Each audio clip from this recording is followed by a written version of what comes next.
বিস্তার পরিমাপের আজকে একটা গুরুত্বপূর্ণ পরিমাপ, সেটা হলো চতুর্থক ব্যবধান। সাধারণত গ বিভাগে এসে থাকে। আসি বলছে এমনি সারণী হতে চতুর্থক ব্যবধান নির্ণয় করো। দৈনিক আয় টাকায় যেটা দেওয়া আছে, আর একটা কী দেওয়া আছে, শ্রমিকের সংখ্যা। এরকম 75 থেকে 85, এরকম 145 থেকে 155। তো প্রথমে একটা লক্ষ্য রাখো যে চতুর্থক ব্যবধান নির্ণয় করার ক্ষেত্রে প্রথমে যে জিনিসটা মাথায় রাখবে সেটা হলো এই শ্রেণী যে গণসংখ্যা নিবেশনটা দেওয়া আছে বা সারণীটা দেওয়া আছে সেটা অন্তর্ভুক্ত পদ্ধতি না বহির্ভুক্ত পদ্ধতি। এটা এটা বহির্ভুক্ত পদ্ধতি, এজন্য এটাখানে কোনো প্রবলেম নেই। তাহলে আমার সারণী হবে শ্রেণী বা দৈনিক আয় টাকায় যেটা শ্রেণী ব্যবধান, শ্রমিকের সংখ্যা যেটা গণসংখ্যা, আর ক্রমযোজিত গণসংখ্যা।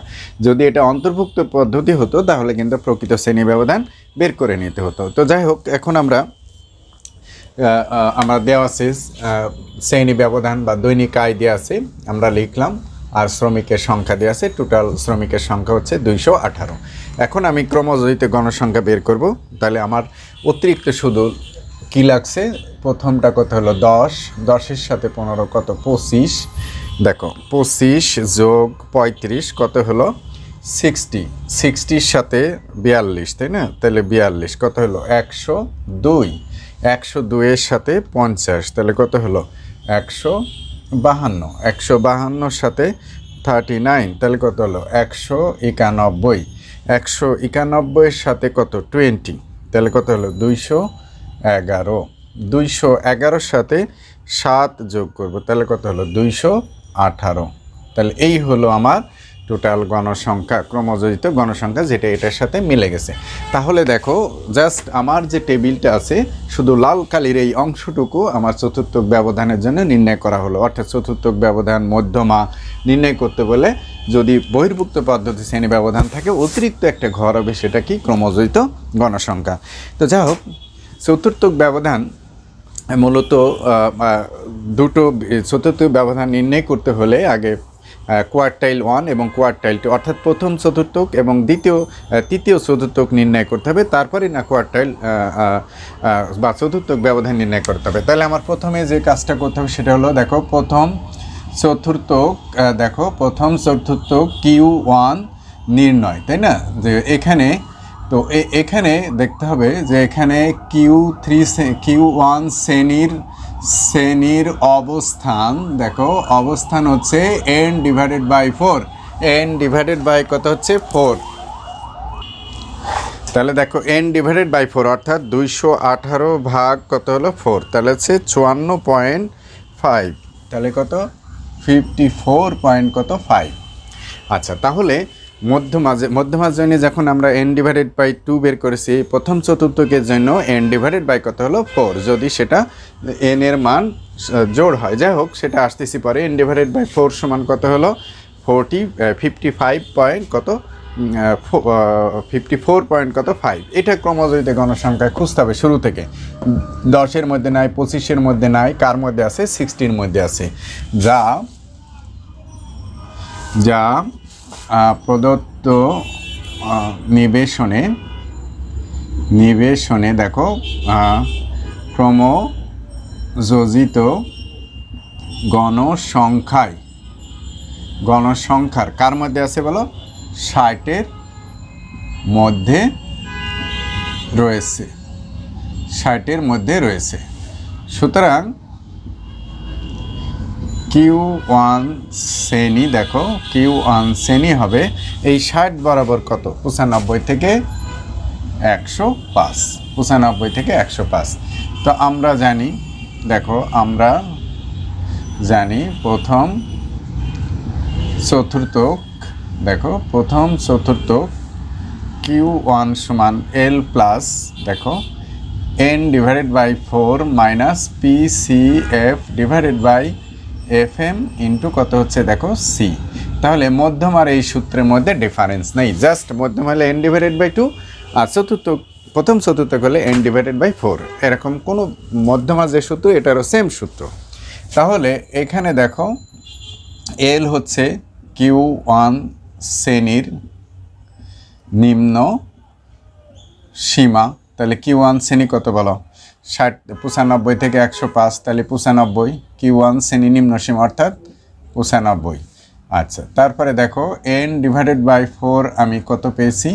55.4, যেটা আমরা আগেই পেয়েছি, তাই না? এরপরে দেখো যে এটা পাইলাম এফএমটা হচ্ছে, দেখো এফএমটা হচ্ছে Q1 শ্রেণীর গণসংখ্যা। তাহলে কত? Q1 শ্রেণীর গণসংখ্যাটা কত দেখো? তাহলে 60 থেকে কত হলো? 35, তাই না? 35। আচ্ছা, তারপরে দেখো PCF বলছে Q1 শ্রেণীর, দেখো ক্রমযোজিত গণসংখ্যার পূর্বের, দেখো পূর্বের শ্রেণীর ক্রমযোজিত গণসংখ্যা। Q1 শ্রেণীর ক্রমযোজিত অর্থাৎ 60-র পূর্বে কত আছে বলো? 25। আর সি হচ্ছে Q1 শ্রেণীর, দেখো শ্রেণী ব্যবধান কত হলো? 10, অর্থাৎ 95 থেকে 100 এর ব্যবধান কত? 10। তাহলে এল এর মান আমি কত পাইছি বলো? 54.5 এল এর মান হচ্ছে 95 প্লাস n/2 কত পাইছি? 54.5। পিসিএফ পাইছি কত দেখো? পিসিএফ ক্রমযোজিত গণসংখ্যা কত হলো? 25। আর এফএম হলো দেখো গণসংখ্যা, এফএম হচ্ছে মধ্যমা শ্রেণী, এই Q1 শ্রেণী গণসংখ্যা 35, আর এন এর সির মান হচ্ছে 10। তাহলে আমি কত পেলাম? 95। এখন 54 থেকে 54.5 বিয়োগ 25, তাহলে আমি কত পেলাম? 29 পয়েন্ট কত? 29.5 35 ইন্টু 10, তাই না? তাহলে 95 প্লাস 2, তাহলে আমি এখানে কত পেলাম? 295 ভাগ 35, তাহলে সে 95 প্লাস 295 ভাগ 35, তাহলে কত হলো? 8.43 কত হলো? 43 প্লাস 95, তাহলে কত হলো? 103.43, 103.43। এটা হলো আমার Q1 শ্রেণী। Q1 এর মান কত আমার বলো? 103 এটা হলো Q1। তাহলে এখন প্রশ্ন হলো আমাকে বের করতে হবে Q3, তাই না? তাহলে তৃতীয় চতুর্থক, দেখো Q3 নির্ণয়। এখানে দেখো এই 3n/4। আচ্ছা, প্রথম চতুর্থক যখন আমরা বলেছিলাম n/4, যখন তৃতীয় চতুর্থক হবে 3n/ কত হলো? 4। 3 ইন্টু n এর মান কত? 218 ভাগ কত? 4, তাহলে 3 গুণন, দেখো 3 গুণন 218 ভাগ 4, তাহলে কত হলো? আচ্ছা, 654 ভাগ 4, 654 ভাগ 4 কত হলো? 163 পয়েন্ট কত? 5, 163 পয়েন্ট কত হলো?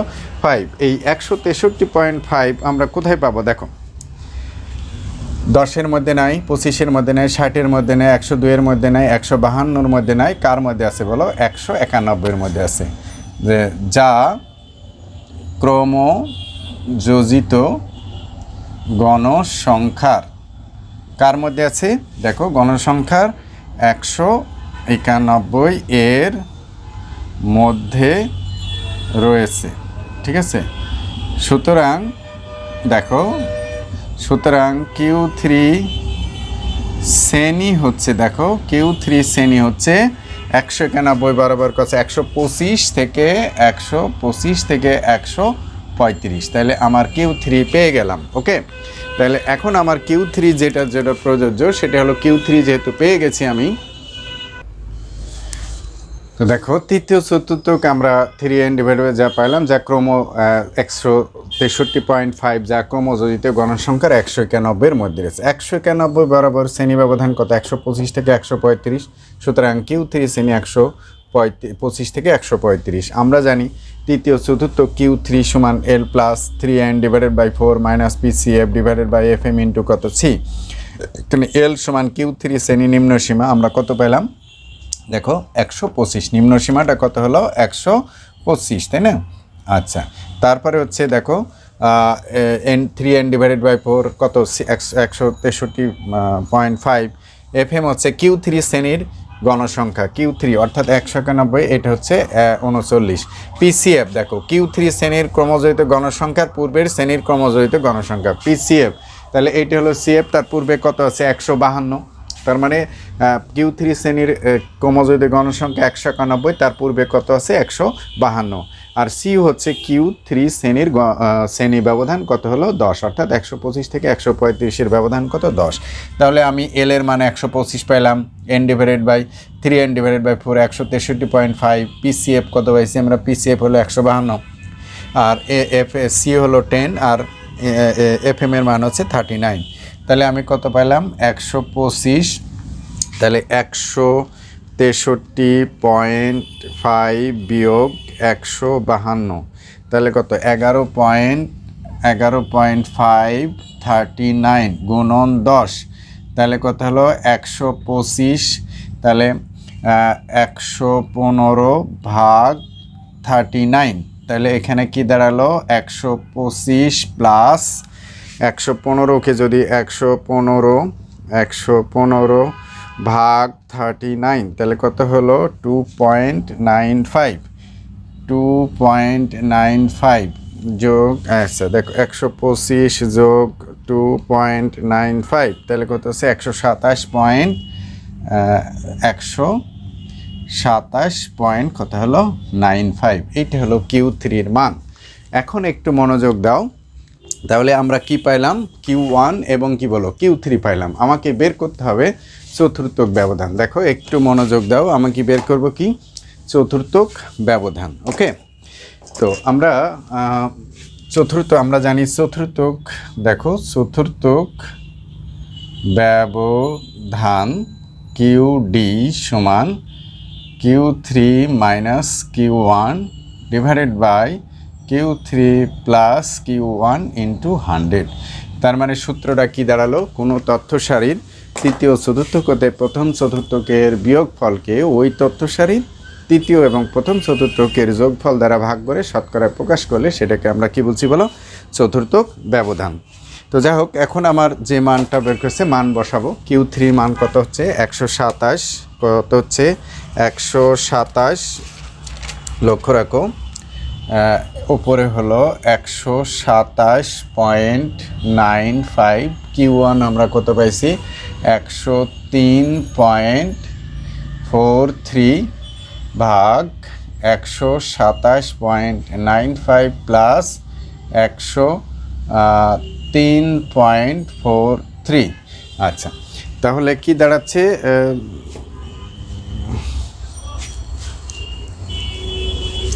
সরি একটু বলে গেছে, সরি আমি চতুর্থক ব্যবধান বের করে ফেলছিলাম, সরি আমরা বের করছি কি চতুর্থক ব্যবধান, আমি বলে গেছি। একটা আমরা জানি চতুর্থক ব্যবধান, আমরা জানি চতুর্থক ব্যবধান, দেখো QD সমান Q3 minus Q1 divided by 2। তার মানে হচ্ছে 127.95 মাইনাস কত হচ্ছে 163.5 ভাগ কত হলো 2, তাই না? তাহলে 127.95 বিয়োগ 163.5, তাহলে কত হলো 35.55 ভাগ 2 ভাগ কত হলো 2, তাহলে কত হলো 17.78। এটাই হলো আমার কি বলো উত্তর। তাহলে আমরা দেখা গেল যে চতুর্থক ব্যবধান বা যাই আসুক, এখানে একটা বুঝে মাথায় রাখতে হবে যে 127 পয়েন্ট আর কত হচ্ছে 127 0.95 বিয়োগ 163 সরি 103,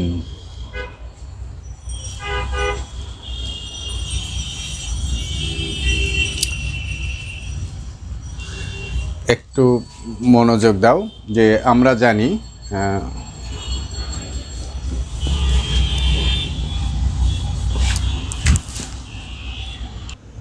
লক্ষ্য রাখো যে আমরা জানি আমরা Q1 এবং Q2 Q3 বের করেছি চতুর্থক ব্যবধানের জন্য। আবার একটু বলে চতুর্থক ব্যবধানের জন্য দুইটা মান জরুরি, একটা হলো কি বলো বা নির্ণয় করতে হবে, সেটা Q1 আর একটা হলো Q3।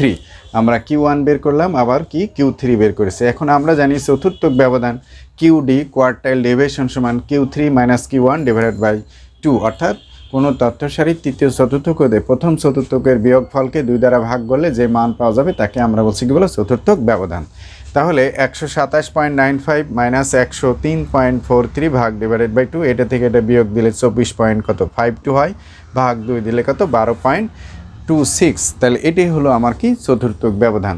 যাই হোক, আমরা আরও পরবর্তী অনেকগুলো লেকচার দিলে পরে আরও কয়েকটা লেকচার, এটা 12 সালের বা সম্ভবত আরও কয়েকটা সালের এসেছে, সেগুলো যদি আমরা সমাধান করি তাহলে চতুর্থক ব্যবধান সম্বন্ধে তোমাদের একটা সুস্পষ্ট ধারণা হয়ে যাবে।